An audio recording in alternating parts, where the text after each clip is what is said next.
Okay, this is session 1.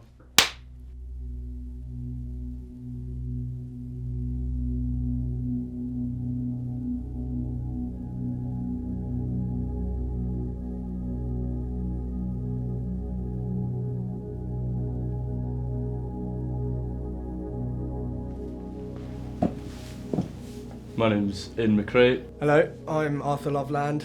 I'm Toby Elkins. I'm Davis Hedgecoe. I'm here with the Men's Rugby Club and I'm the president for this year. I play football and I'm the vice president. I'm from the Edinburgh Men's Rugby Club and I am the Wellbeing and Inclusion Sec for this year. I play football as well, and I'm the president of the club. I'm Matthew and I'm on the committee of the men's football team and I play in the 4th team. My favourite memory from Movember last year was probably the 24-hour run, although actually running it wasn't that fun. A couple of years ago we started kind of something which has now I guess become a bit of a tradition where we run a 24-hour run at some point during November. So in last year this was 7 p.m. through to 7 p.m, so 24 hours, and on the hour, every hour, run 2K. And I was part of a group of 5 that did the whole thing. It was kind of quite exciting to see like all the fellas coming into one room, piling in, running 2K at like 4 a.m, coming back, just feeling so tired and like exhausted. But boys would drop in and out and, you know, run 4K here, 8K here, and then kind of mix it up like that. And that was a massive fundraiser. I think personally I managed to get, I'm quoting this off the top of my head now from last year, so we might need to fact check it, but about £500-600 from that, which was amazing. So I was the social sec last year, and our Uwe Le Poulet event, which actually was changed to Uwe La Vache because Jamie Adams had a massive inflatable cow costume. Uwe Le Poulet last year was very fun, having a £5 opt-in and then rummaging around Edinburgh to find Jamie.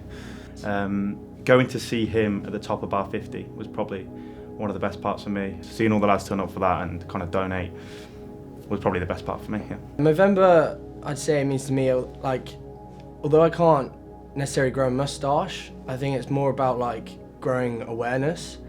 And when you get everyone together and in this club environment with rugby and with men's football as well, I think when we all come together and share insights about Movember and about each other and have those conversations, that's something that's really special.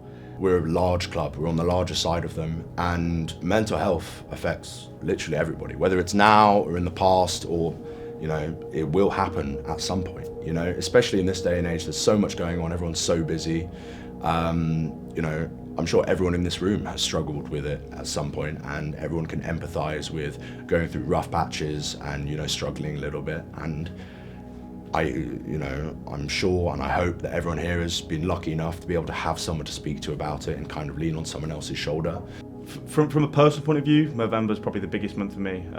As you can all see, my moustache is one of my biggest personality traits. I've been growing it for the last couple of years. For the club, it's a massive deal. I've tried to push it towards being a massive deal and make it a priority for everyone. You know, we've got a lot of club members, past and present, who have been really impacted by it, who it really means a lot to. And I feel like there's making that connection between difficulties in mental health and Movember and showing kind of what it can mean to those players. It's a massive deal. But if you're not in that position and you're feeling isolated or feeling lonely, which can happen when you move to a new city for university, for example, you know, it can be a big struggle. And so, you know, I'm hopefully planning that this kind of fundraising event can help raise awareness in that regard so that everyone knows, you know, just reach out to your mates, talk to your mates, you know. Mental health's a big thing for me. I've struggled with it throughout a lot of my teenage years. And sports obviously a massive thing. I've played a range of sports, you know, I've played football, played rugby, played cricket. So that definitely for me, going out on a Saturday or a Sunday and then on a Tuesday or a Monday night, whenever it is, training, really helps me out. Sport helps a lot. I think it's just great to forget about everything and just focus on the pitch and be with your mates. To help my mental health, I play football. I'm lucky enough that I play football with all my mates, and most of my mates that I've met at uni were through the football team, so I play football and I exercise and I go to the gym. My mum is definitely somebody I can talk to, definitely someone I can turn to. You know, we've been through a lot together, and when I was younger, especially like I said, I was struggling, and she was always there for me. You know, I've to this day I've got loads of mates that I can speak to, my girlfriend as well, I can speak to, and then just kind of reaching out to people who I trust in the club and people at home and stuff as well. So. My dad, my old man, inspires me. He's just a great role model and someone I kind of look to follow and look to follow in his footsteps as much as I can. You know, I can go and speak to him about anything, and he might take the piss out of me at first, but he's always there, and he's always in here to listen, and he's just, yeah, he's always there to hear what I have to say and to give a non-judgmental kind of opinion on it. I'd say my brother inspires me a lot in terms of like being that person that I can kind of talk to about anything. Like, you have your friends and like even other siblings, but with that connection that you have with your brother is something special, and then you can really like unfold what each other think, and because you're siblings, you guys like share a lot of the same thoughts, so it's often quite good to like relay those thoughts onto each other. I'd probably say him. This is going to be a bit of a rogue shout, but the man who,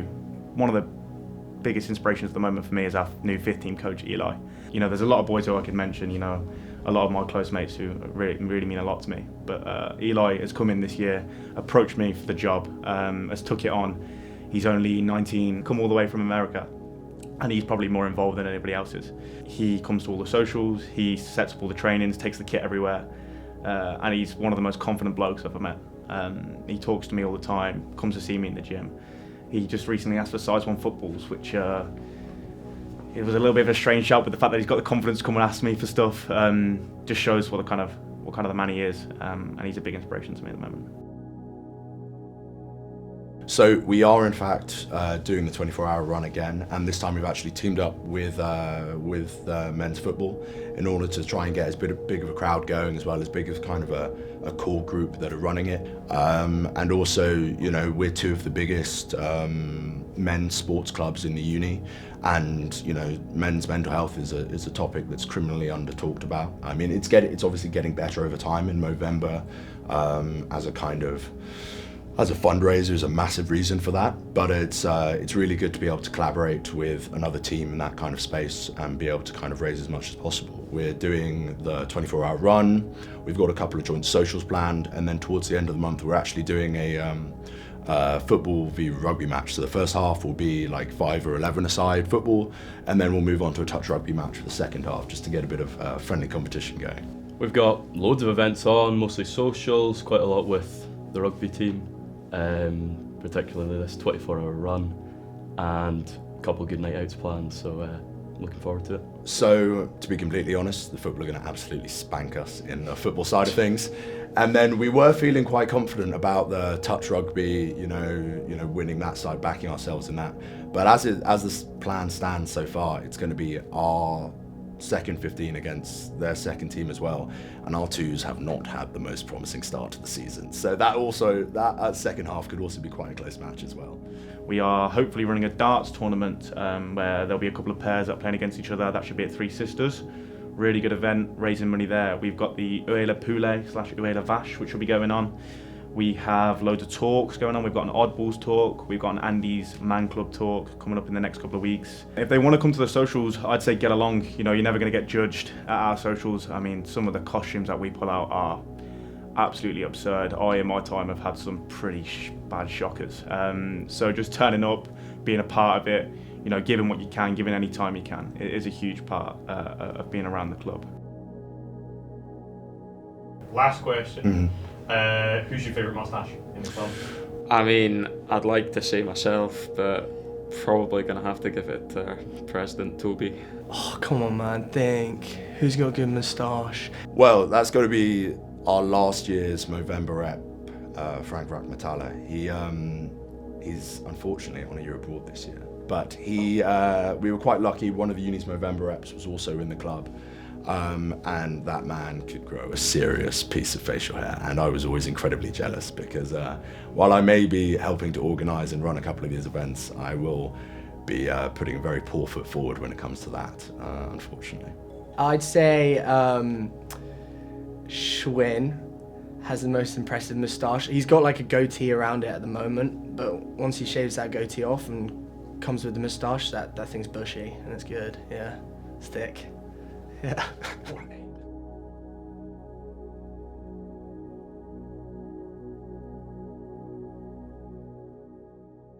The favourite moustache in the club, I'm going to humbly say, is myself. Sorry.